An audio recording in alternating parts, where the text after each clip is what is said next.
aren't going so great. Because we know, right, guys, it's not always beer and Skittles. You hit rough patches in your relationships and love in general. So Joey Garcia is joining us. She is an author. She wrote the book, When Your Heart Breaks, It's Opening to Love. She also is a columnist. You write in the Sacramento News and Reviews on this stuff each week. So I wanted to talk about some kind of universal issues we see with dating people. And the first one, I think, is how do you get that relationship to go to the next level? Because I think we've all been in that point in a relationship where it's kind of stuck. Yes. And you don't know whether you jump off or you keep going. So how do you take it to the next step? You got to be looking for 4 very specific qualities in the relationship. And one of the simplest ones, and that people kind of dismiss, is just good communication. Do you really share all of your feelings and your thoughts? Do you feel free to do so in the relationship? And if conflict arises, can you work through it together? So that's really key. You know, and often for people, having good communication is built on shared values. So that's super important. If you have good communication and shared values, then you actually trust each other. It's another key element, trust. And then, you know, you have to have a good physical connection. So you have to be having juicy sex.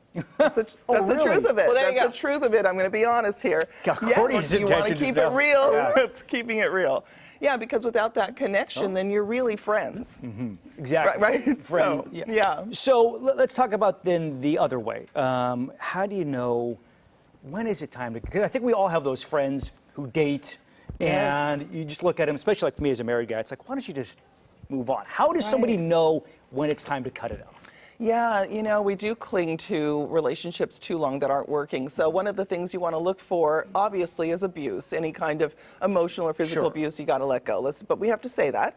And then, you know, some of the other things that are interesting is people that keep apologizing but never change.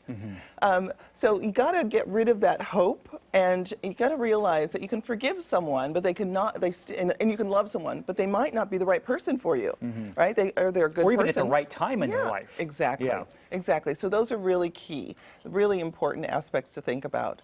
So we got a question from a viewer who, and I'll kind of summarize it because it's a bit long, but essentially what they're saying is, look, I love my wife. I'm better off with her. But when they make fun of each other and have jokes, they seem to go one way. And when he tries to make a joke back, she gets offended by all of this.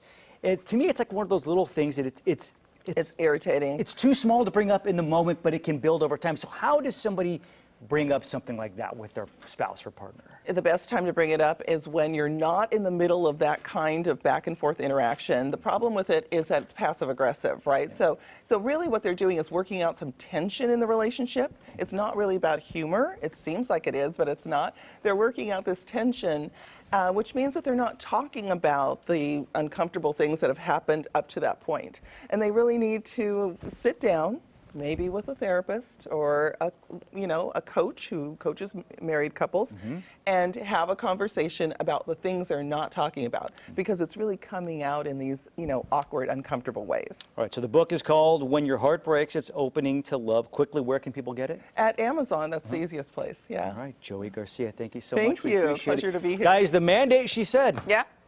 Juicy sex. That's what she said. Never thought I would say that on TV, but I just did. She's the expert.